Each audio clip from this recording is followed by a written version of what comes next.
MG Motors has a knack for offering cars that have a first-in-segment tag to it, be it the Hector, the Gloucester, or the quirky little Comet for that matter of fact. This year is the latest addition to that portfolio, and it offers something very different from what we've seen before. Meet the new MG Windsor EV.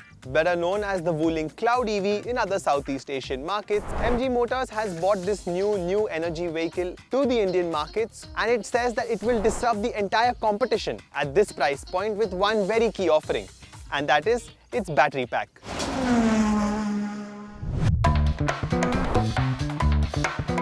Now before I tell you more about this battery pack, let's quickly talk about the design, because let's face it, MG does not do ordinary. So just like the Comet, you don't get a very big bonnet up front, and you get this LED DRL up here, and the actual headlamp housing is in the lower bumper.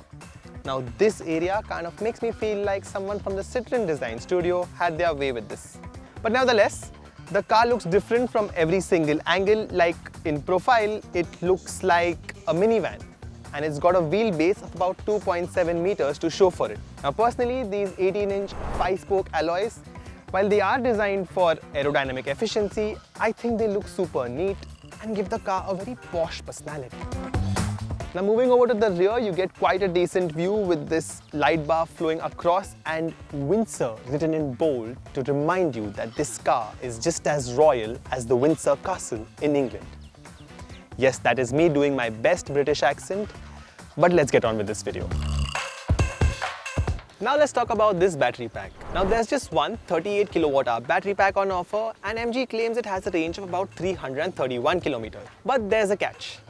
Now while you can buy this car for a relatively affordable price of 9.99 lakh rupees ex-showroom, you will only be able to rent the battery pack.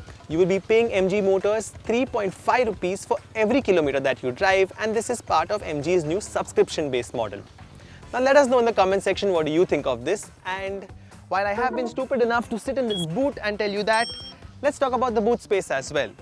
Now you get a pretty nice boot space, relatively large. It's about 604 liters, and that includes this under storage as well, because you don't get a spare tire here.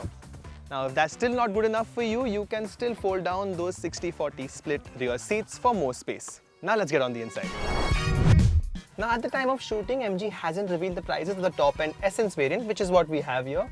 But even then, this is quite a lavish cabin. You get some soft touch materials, but most of everything used around is plastic, but it is expensive. It feels very expensive. Like even these gold elements around the cabin, it really complements this all black cabin, especially the ones around the speaker grills.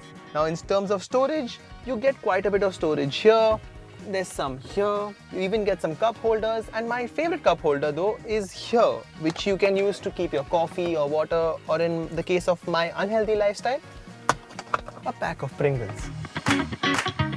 Now let's talk about the elephant in the room, the literal elephant in the room. So everything is buried into this 15.6-inch touchscreen, and you can clearly see that MG has put a lot of effort into it. The Hector's touchscreen, it lagged a little bit, it wasn't the best, but that's not the case here. This new one here in the Windsor is quite slick, it's fast, it responds to every touch, and I personally quite like it. My only complaint would be that it's probably a little confusing to use on the go, but at least the AC control sits separately here.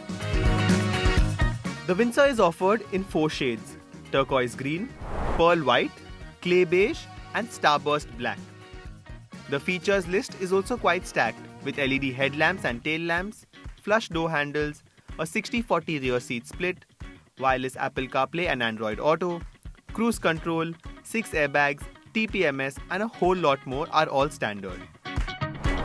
You will have to step up to the higher variants if you prefer the 18-inch alloys, leatherette seats, the 15.6-inch touchscreen, a wireless charger, a 360-degree camera, ambient lighting, the Infinity 9-speaker audio system, the massive glass roof, and a 7.4 kilowatt-hour AC charger. So immediately, the first thing that you notice when you get inside is that there is no push button anywhere. All you have to do is fasten your seat belt, that disengages the electronic handbrake, tap the brake, go into drive, and tap the accelerator, and that's how you get going. So that front-mounted electric motor in the Windsor EV produces a mere 136 PS and 200 Newton meters of torque. So heading into it, we did not expect too much on the performance front at all. The accelerator pedal isn't quite sensitive, so you would have to tap it a little harder than you would as compared to any other EVs that you have driven. Now in terms of that performance, there isn't much in the lower end, so you would have to get slightly into the higher speeds to feel more of that 200 Newton meters. Now in terms of visibility, this massive glass house is brilliant in that aspect. The A-pillar isn't too big, the windscreen is massive, and along with these huge windows, they're all quite a sight to take in. Now this instrument cluster is actually quite tiny. I say tiny because it's even smaller than the one you get in the Comet EV. And while it does show more than enough information, my only issue with it is the charge percentage. MG does this with all their EVs, where the battery percentage is a small graphic in the corner of the screen when I actually want it to be a little more visible.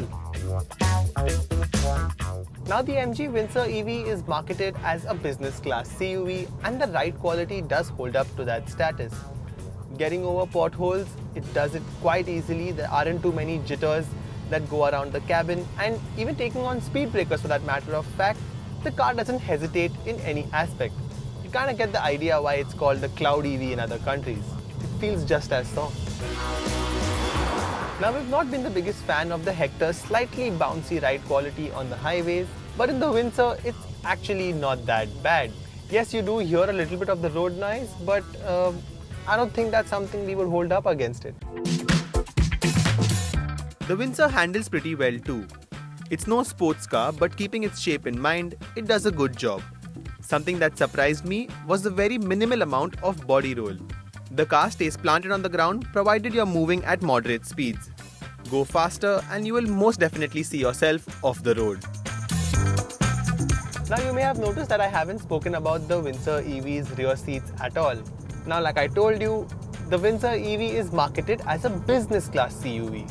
Now business class is supposed to cater to people who are slightly above average height as well. Now while I am almost 6 foot tall, we thought of getting somebody taller. So here's Kranti Sambhav to tell you more about the rear seats of the Windsor EV. Thanks, Ken. After a really long time, I'm thinking of agreeing with the marketing tagline any manufacturer has given, and MG is calling this a business class kind of seat, and this actually feels like that because look at the knee room. I'm almost 6'3". The kind of leg space I get is really good in this segment. And then the floor is totally flat. The cushioning is pretty firm. This feels like a very soft, comfortable couch, but this is still firm, and I think for long distance travel this would give you a comfortable ride quality. Then the trump card of this seating is the kind of recline I'm getting, almost 135 degrees of recline, and this is how you can chill or just rest on a long journey. And as you mentioned, this height is not average Indian height, and still I would like to mention that the headroom could be a bit of a challenge in case you're as tall as me. Otherwise, this is actually a business class kind of seat. So what's our final take on the Windsor EV? We think for the price, it's a big deal. It might end up competing with cars like the Nexon EV and XUV 400, but it offers space and quality of a car in a segment higher. It's only the battery part that keeps us on the edge, because ownership here does not mean full ownership. The subscription-based system is a bit too complex to understand, but if you're willing to overlook that aspect, then we think you've met your match.